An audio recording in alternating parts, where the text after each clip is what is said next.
ही सोन असां लधो आ इहो असां ते हलाल आ या हराम आ? इहो बचड़ा जई जो आ उनखे वापस मोटाए ॾेई अचो तो ते हराम आ। हक हू हक मौलवी साहब जुल्म थियो माचा जुल्म थियो तो सा केड़ो जुल्म थियो मुंहिंजो बचड़ो? शै मां गालाली के तलाक ॾेई छॾियो उनजो को हल आहे शै? ला हौल वला कुवत इहो त कम तू गलत कयो आ। शै मां कावल में हुयो मां। कावड़ कम मुंहिंजा बचड़ा शैतान जो आहे। शै हाले कुछ थींदो इन जो कोई हल कोने तू तो बर्बाद थी वए हलियो वञ हिता। शै हे वठो कुछ नजरानो किताब पट ॾिसो शै को हल आहे।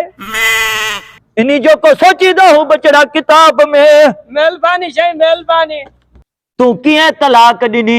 मां तलाक इएं ॾिनी मां तलाक थी बचड़ा हिते मौजू बियो लिखियल आहे। हिते मौजू में लिखियल आहे तोखे मां तलाक दिनी मां तू हली वञ। तोखे मां तलाक दिनी मां हली वञ। तोखे मां तलाक दिनी मां हली वञ या तुंहिंजी तलाक कबूल ही कोने मुंहिंजा बचड़ा। तलाक कौन थी ना शै? कौन थी तुंहिंजी तलाक? भलाई थी वई शै हाल में पंहिंजी ज़ाल त खुश आ न? बिल्कुल तोहां वञी पंहिंजो घर वसायो पंहिंजी घर वारी सां मुंहिंजा बचड़ा हलिया वञो भले। ये पैसा खुला था मां के जो मैं अचल दियाऊं शै। हाँ सही ॾिसो मेहरबानी शै। भाई पैसा वो बचड़ा मुंहिंजा पैसा निभागो पैसा ही खणी हो मौलविन कोई ना था मुड़न। मौलवी बेलचा हिकड़ो अर्ज़ु खणी आयो आ। हुकुम कर मुंहिंजा बचड़ा।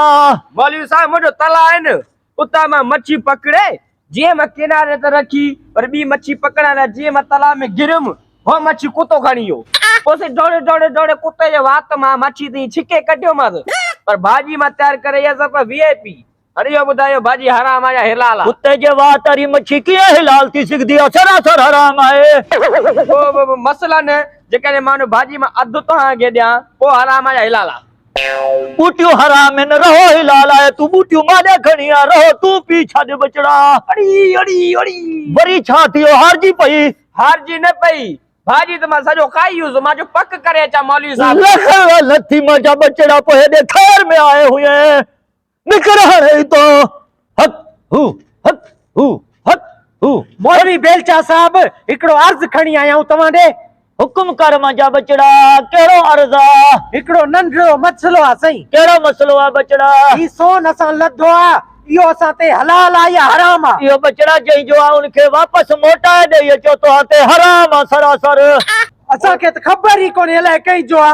दरअसल मौलवी साहब इन सोन जो अध जे असां तव्हां खे ॾियूं पोइ हराम आ या हिलाल वो आ? तो बचड़ा सिधो सवो हिलाल आ। पोइ कीअं हिलाल आ? वो ईअं हिलाल आ जो तव्हां ईअं सम्झो ज़कात कढी छॾी। मौलवी साहब तो जे लाइ हलाल आ असां जे लाइ हराम आ। मोगे जी मार खबर न चार वारो करे स्कूटर। अल अल अल